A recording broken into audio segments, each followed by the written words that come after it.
Hello, my name is Dr. John Curry. I'm the editor of the History of Wargaming project.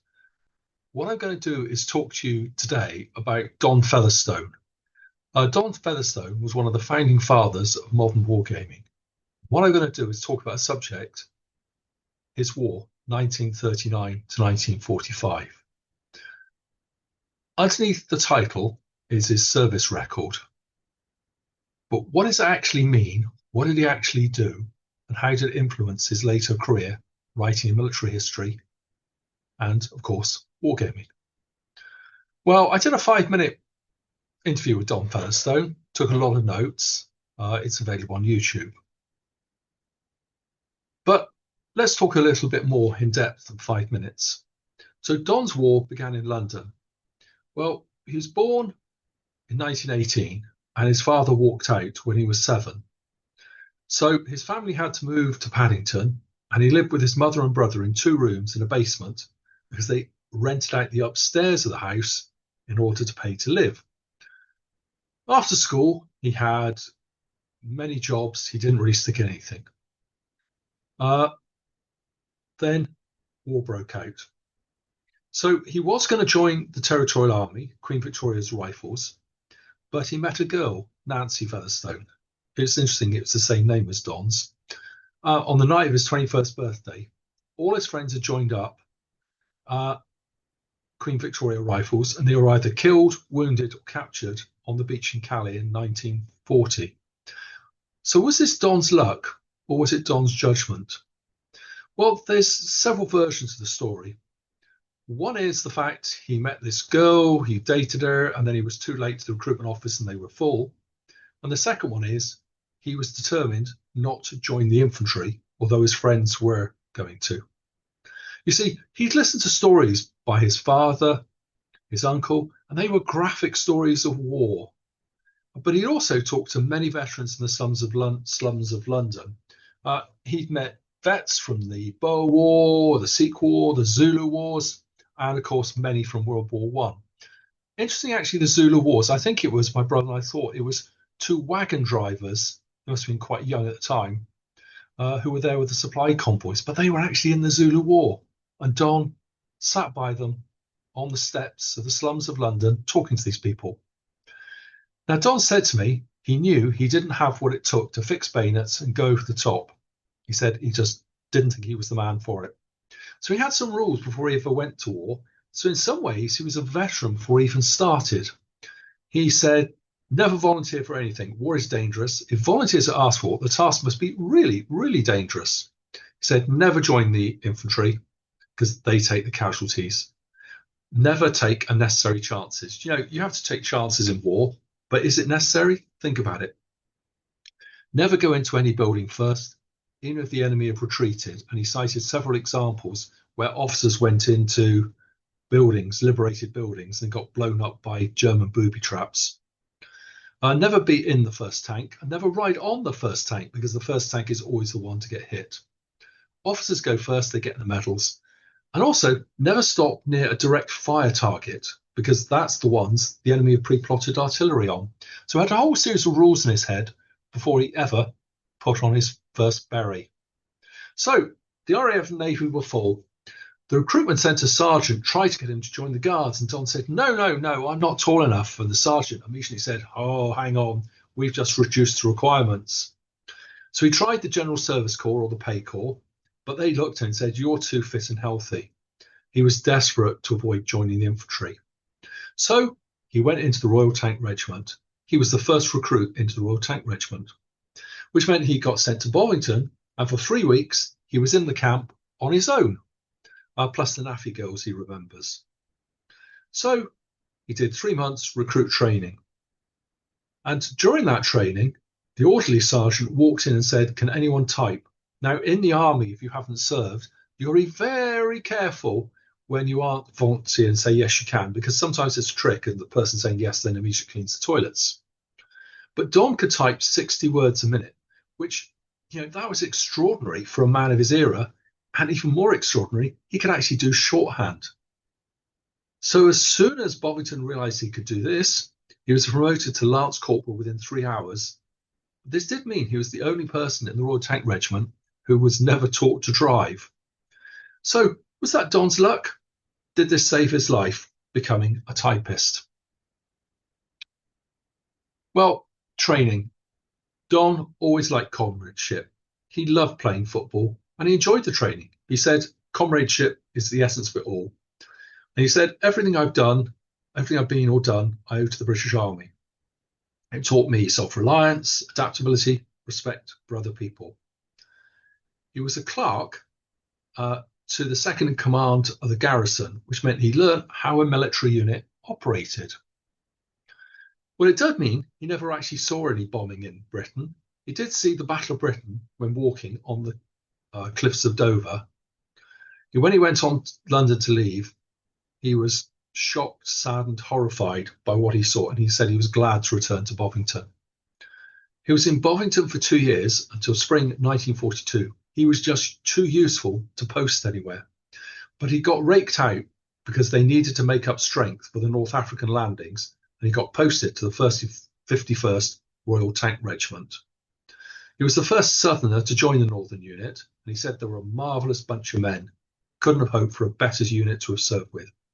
He said whenever you spoke to them, because of his accent, they always replied, "You what?" Now, the orderly sergeant was a racing cyclist who held many records, and Don had done some bike racing. So he took his bike and they used to race around Colchester, Worthing. Everywhere the regiment went, off they went with their cycles, which kept him pretty fit. So, the 51st Royal Tank Regiment, this is before Don joined. So, when it first formed, its initial equipment was 2 horse-drawn water carts, 1 peerless armoured car, and a tracked ammo carrier. They had to borrow vehicles for their first training camp, and they went straight from that Territorial Army camp to war. So, when they had issued 150 rifles, they got sent to the Garden Airfield, and then they had a few Matildas and a few tracked vehicles. But the serious training didn't start till 1940, when they actually had some mock-ups of tanks. Dunkirk happened. Invasion loomed. So, the 51st Royal Tank Regiment was added into a tank brigade, and actually it was then converted to a machine gun brigade, which means you put machine guns on any vehicle you've got so you can get a lot of firepower to somewhere very quickly. And they were cited to repel an invasion. Well, if South East Yorkshire had been invaded, which is, of course, a bit bizarre from the historical point of view. But finally, they started to get new equipment. Vickers machine guns, Bren guns, anti-tank rifles, Bren gun carriers, plus 20-seater buses. So they were then motorised. So they moved around to various locations, and Matildas arrived as they came out from the factories. And they had 8 Churchills and 6 Matildas. And I read with interest that their first exercise, all the Matilda tanks returned to base, and all 8 of the Churchill tanks broke down, and it took days to recover them all because they just weren't that reliable. So they were there to protect Canterbury from the invasion until May 1942, and then Don joined them. He moved around a lot, they reorganised, they got sent to Colchester, and finally they were going to be sent to war. So they sailed on the Empire Pride, which was a troop ship. It took 3 days to load the ship at Liverpool, then 13 days to sail to North Africa. How do you conceal moving a tank regiment? Well, I thought that'd be quite hard, really. So what they did was pretend to be gunners wearing side hats, as in Royal Artillery. So they put the 800 members of the RTR on the boat, and they were all pretending to be Royal Artillery, but they weren't actual Royal Artillery units on board. There were rumours going around saying these RTR people were clearly commanders going to capture Rommel. It was a bit unfortunate because there were commanders going out to capture Rommel. They unloaded tanks still wearing the side hats, much to the bemusement of people on the docks. Why were these Royal Artillery people there unloading tanks? And Don was finally got bombed. And he noted the Luftwaffe bombing was so terrible that they hit the disembarkation many times and they just basically missed every time. He said, so it went on. So they got deployed to Kiev, and they got the awful order, defend Kiev to the last man and the last round. So the issue is a scratch force formed of everyone available. The Germans had broken through at the Kasserine Pass, but fortunately didn't get as far as Kiev. This is very fortunate because they hadn't fired the Churchill's guns, need to be test fired, and bore sighted. Without that, well, the Churchill tanks would have been pretty close to have hit anything. So the RTR were the first unit with Churchills in action. The Canadians then borrowed some of the Churchills for the Dieppe raid, and we know what became of that. So Don remembers the tank names of the squadron, and basically the tank names were all A, B, C, D. So if you were in A squadron, your tanks would be Achilles, Agamemnon, B squadron, Bombay, Barham, etc. And HQ, that's where Don was, the tanks were called Faith, Hope and Charity. Now, the Royal Tank Regiment was continually loaning squadrons and tanks all the time to other units. It wasn't really a cohesive force for most of the time. So they had to lend some tanks to stop the German advance, move back again. They broke up several squadrons, then moved to another site. So what was Don doing? Well, Don was in the HQ truck. He remembered being hit by shells, and the truck caught fire, but he did save his battle dress. His personal photo in his wallet was burnt and blackened. He actually used to keep it in his drawer in his study after the war, actually. I remember seeing it. And he said, I'm not a brave man. I have too much imagination. And when the tanks were going into action, he said, I used to wave to the tanks going out and wave and say, bye, Charlie. An hour later, I got told Charlie had burnt to death. He said it was an education in every sense of the word. But on casualties, he said they didn't affect the morale of the unit. People just took them in their stride. And he said, I never remember a single incident in the whole war of anybody welching or deserting or refusing to do anything. They were a truly wonderful crowd. The morale was high throughout the war. So, Steamroller Farm. The Royal Tank Regiment was in action in North Africa, 1943. And years later, the Wessex Military Society, which used to meet down in Southampton, had a talk from a historian on the Battle of Steamroller Farm. Can you imagine how the historian felt when Don gave the reply at the end of the dinner and said, yeah, I was there. So Don was in a soft-skin vehicle. They were coming up the road with the ammunition. They saw the battle was about to happen, so they pulled into a wood for a couple of hours, and they were about 3/4 of a mile away. He said he remembers the tanks burning left and to the right. The Germans took extensive casualties, and what the Hermann Goering Regiment tried to do is roll up the British right flank from the rear, and the British counterattacked at Steamroller Farm, which was at the centre of the valley.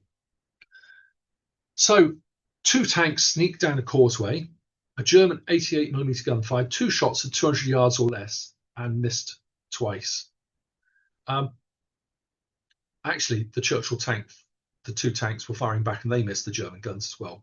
So it's interesting when wargamers tend to say, oh no, add +1 for point blank range, +2 for point blank range. Actually, at point blank range, there's more chance of missing because people get quite frightened when it really is face to face. So the tanks charged the guns and the German crew fled, and the tanks missed trying to hit the crew.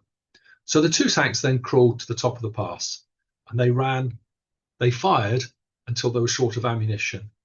In fact, Captain Holland sat on the top of the tank firing his Bren gun down at the Germans.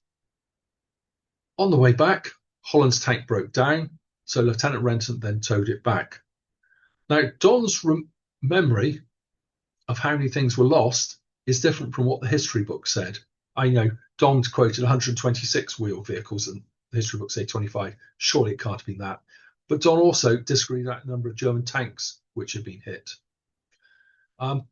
He remembers the intercept. This is the wireless intercept. The German CO saying they're being attacked by a mad tank battalion, which couldn't be stopped. But he also remembers seeing the wounded coming back on foot.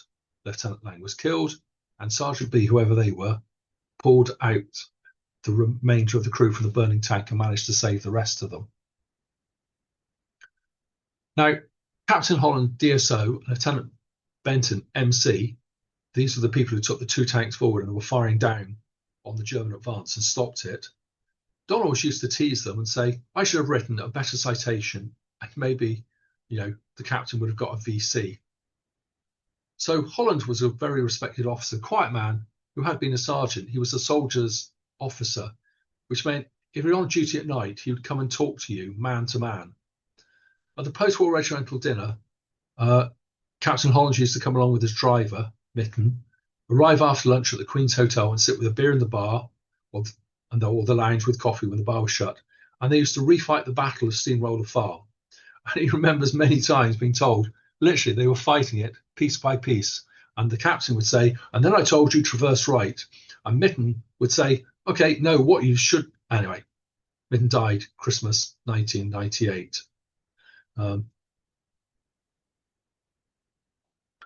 So there were then a whole series of small battles in North Africa. The history books, we tend to focus, don't we, on the big battles. But really, war is about an awful lot of skirmishes. He said, we took some heavy casualties, but I can never remember failing to do what we're told to do. I never took credit for that. I went up in a tank. I was the guy. No, I never went in a tank. I was the guy in the orderly room who did the orders. I used to take convoys up at night with petrol, ammunition, and food. When I was a sergeant, I was in charge when the tanks were lagered up. So the way you fight with tanks is you fight during the daylight, and at night you pull back to your own lines, stick them in basically a semicircle, and then you have to clean them out. Things like the barrels, you have to get a very large pipe cleaner. That's what it looks like, and you brush it out, and you have to oil up all the tracks, etc. Get rid of all the spent ammo, clean it all out, and put back in more. And often it would be the HQ staff would be doing this, while the gunners, the people in the tanks, would be just lying there shattered. He did fire once. He said, I fired at aircraft attacking us with a rifle and a revolver. He said, the only shots ever fired in the war.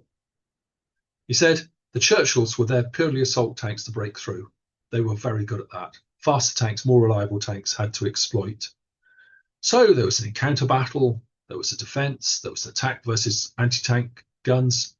And each time Don would be there in the headquarters, the A echelon, 1 mile behind, sometimes more, sometimes less, until the brigade eventually got moved into reserve because the Churchills couldn't keep up with the pursuing Sherman tanks.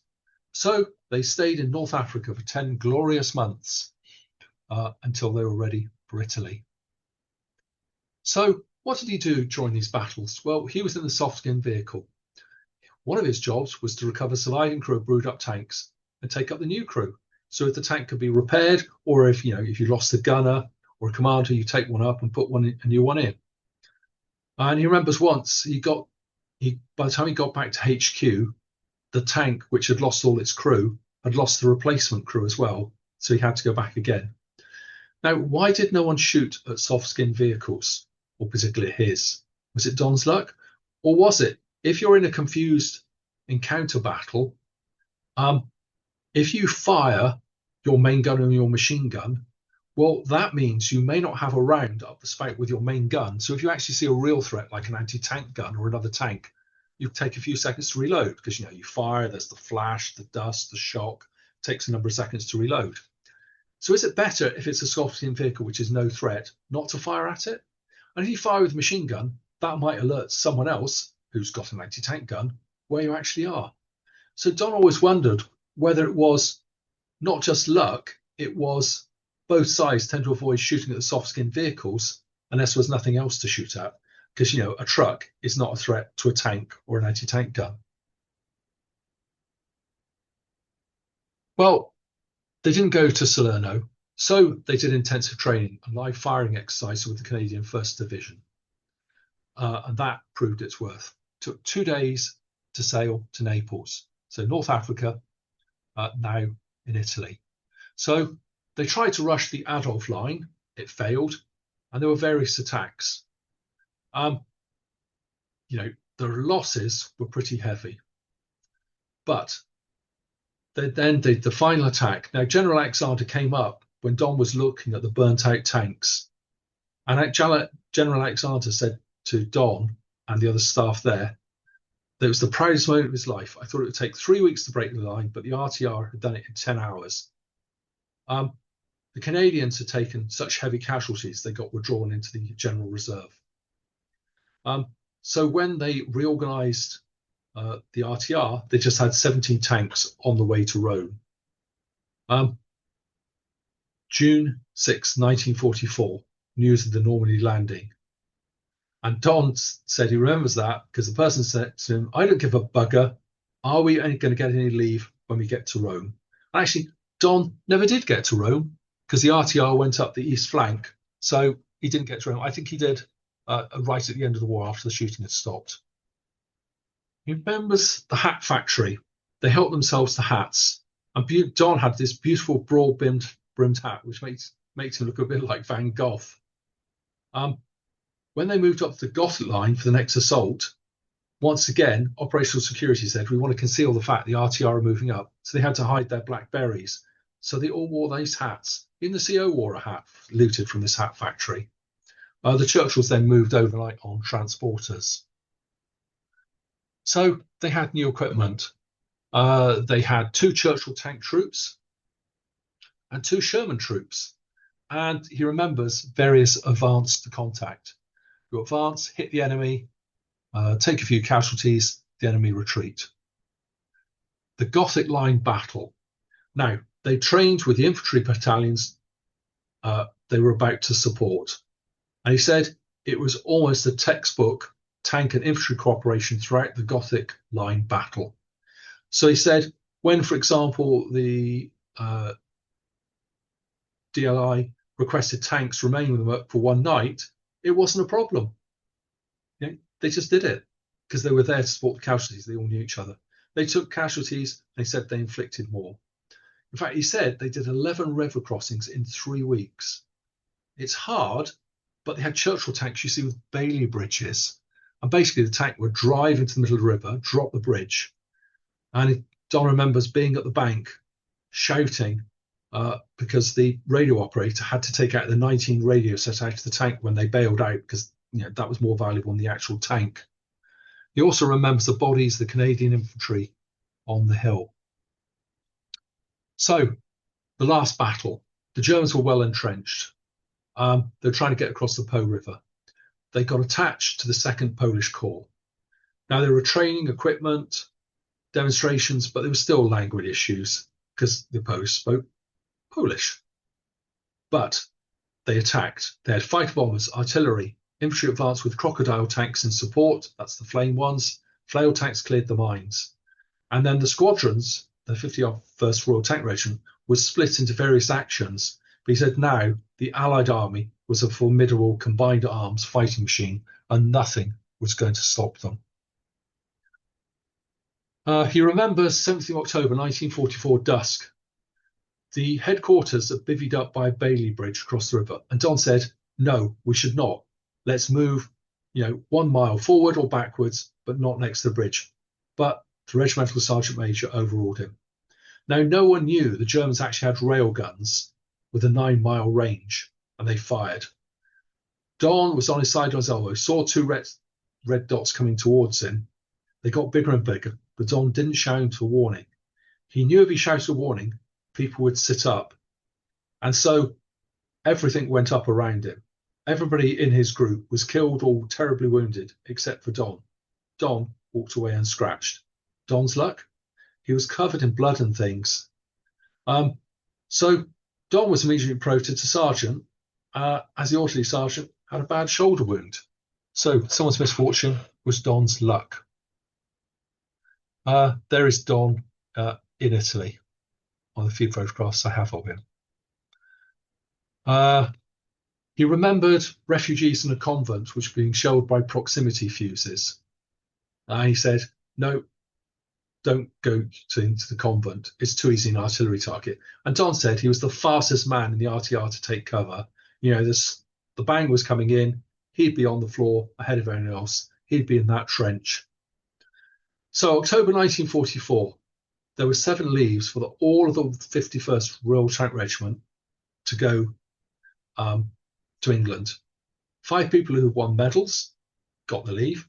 They drew the 2 remaining names out of the hat on a Sunday morning, and he was the first.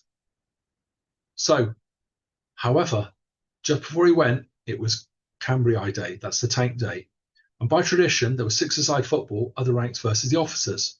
Don played in goal despite the risk of injury because he said he knew he would not get injured. He knew he was going to go back to England. He said that was the last game of football I ever played. He returned home, got the train south, and went back for 1 month in England. He met his future wife and his friend Sylvia. He went out with Sylvia, but when he returned from the war, he and Sylvia broke up, and then he married Joy. He said, I've been blessed with luck all my life, a lucky life, to get leave and then meet the person who then becomes your wife. There's a bit of luck there. So he returned to the unit in Rome. So yes, he did return to Rome, but now the unit had Churchill flamethrower tanks. So the unit returned to the front line. The Germans were entrenched, formidable defences, but the 51st Royal Tank Regiment rolled across them as if they almost weren't there. They followed the fleeing enemy until they reached the north of Italy. And then armistice was announced. He walked to the top of the nearest ridge, looked down on Italy, raised his arms and shouted, "I'm alive," over and over again. It was the end of the war in Europe, but he was too useful. He was a sergeant. He could do shorthand. He was a typist. He knew about war. And he said he remembers sitting in the conferences with the senior officers. He says, I was not a good soldier. I just did what I was told. I just did my best. That is all anyone can do. So he returned home. He was in a very low release group because he'd enrolled or enlisted so early in the war. And he remembers a sergeant grenadier from World War I who was running a bar said that it'll be the lowest life of your week when you're home and you're demobbed. He returned home to Paddington after 6.5 years. He said the first week was terrible. Didn't know anyone. But he did get a grant from the armed forces to help him with his career, and he trained to become a physio. He then married in 1948. Now, this is a photograph of him in 1945, and people said to me, why is he not smiling? Well, if you look, is that the 1,000-yard stare, which is the veteran returning home? You have your photograph taken, but really, have you got anything to smile about? What are you thinking? So that's the losses of the Royal Tank Regiment. Interestingly, it's about less than 1 dead per tank lost, which I thought was quite interesting. Post-war, he was a veteran. He had respect. Now, in modern Britain, it's returning now that veterans, people are pleased. Those who served in the armed forces, those who served in the police, those people who've been teachers all their life. I think the respect for veterans of different sorts is coming back. But after the war, you were a veteran, you had respect. So every year he used to meet his comrades for dinner in Leeds. And then in 1998, the last 15 met, and Don was asked to give the farewell after dinner speech and toast the regiment. So the colonel of 1 Royal Tanks came in from Germany for it, but he said, no, Sergeant Featherstone, you give the toast. So Don talked about the British fighting man. He lectured at Fort Leavenworth, that's the home of the American Army. He lectured at West Point, the American Training Academy. He lectured at Sandhurst. He remembers sitting next to a female brigadier, the first one, I think she was called Gail. He met General Powell. He met General Norman Schwarzkopf. In fact, he was at a military dinner in America, and he said, oh, by the way, who's the after dinner speaker? And so Schwarzkopf said, oh, you are. So Don had to give an improvised speech on the British fighting man through history. He was friends with Brigadier Peter Holmes. Brigadier Peter Holmes, he'd been at Dieppe. He was in the Commandos, a well-known historian. He was friends with Paddy Griffith. That's the person who came up with the single volley and charge theory, which transformed our understanding of Napoleonic history. He knew a lot of people. So Don even met General Montgomery. I quite like this story because basically Don was employed to produce a model of the Battle of Gettysburg. And of course, like any war game of that era, of course he can make some model of terrain. So he went up to the house anyway. He got introduced, and Sergeant Featherstone was introduced to the Field Marshal, who said, noticing his regimental type, "Were you in my army?" And he said, "No, sir, the First Army." And the Field Marshal sniffed and remarked, "Hard luck," and then turned away. That was all General Montgomery said to Sergeant Featherstone. Now, he became famous or well known in wargaming terms. He used to say things like, "Playing in a period comes from a good grasp of the history of battles, not rules. All rules should be confined to the back of a postcard." The value of first-hand accounts when writing wargaming rules, well, Phil Barker credits that to the work of Don. He used to say things like, "It'll take a nuclear explosion to bring me down." And if he was attacked by some ardent wargamer or war games pundit in the magazine, he'd like to use the expression, being attacked by whatever the name was, as being like savaged by a chihuahua. Because Don, wargaming was about comradeship, fun, being a gentleman, accepting anyone if they're a wargamer and willing to play in your games. Did it really matter about their background, where they came from? No, Don wasn't interested. Brian, you got the soldiers on the table. And in 2008, when the History of Wargaming project started, he was ever so pleased that he realized that his work still had value and people were still reading it. In fact, even today, they are. So this is Don's study. This is I remember him. There it was, study, memorabilia, things he met, like when he met the Queen, for example. And there he is at his typewriter. Yeah, I enjoyed working with him. The war and his understanding of history. Well, he saw war closely, but far enough away to have a good chance of survival. He saw it at the tank squadrons, the infantry attacks, at regimental and corps HQ. And because he was a veteran, because of his wide-ranging experience, he had access to anyone interested in military history, including vets and serving officers. So when Don Featherstone, who wanted to speak to someone, he would just say, "Oh, I was a vet from the 51st Royal Tank Regiment." And they'd speak to him, they'd make time for him. And when talking to those who knew, as his friends, I always found he listened more than he talked. But in public, often people expected him to talk, but in private, he was more interested in you and finding out about you and about your life experience. So that's Don Featherstone's war. He lived until the age 95. He lived at home until the end. So when you look at his short army account, I've hoped I filled in a little bit more of the details. So that is Donald Featherstone. Oh, I just moved out of the way so you can see him standing by his sergeant's uniform and his BlackBerry. Thanks, Don.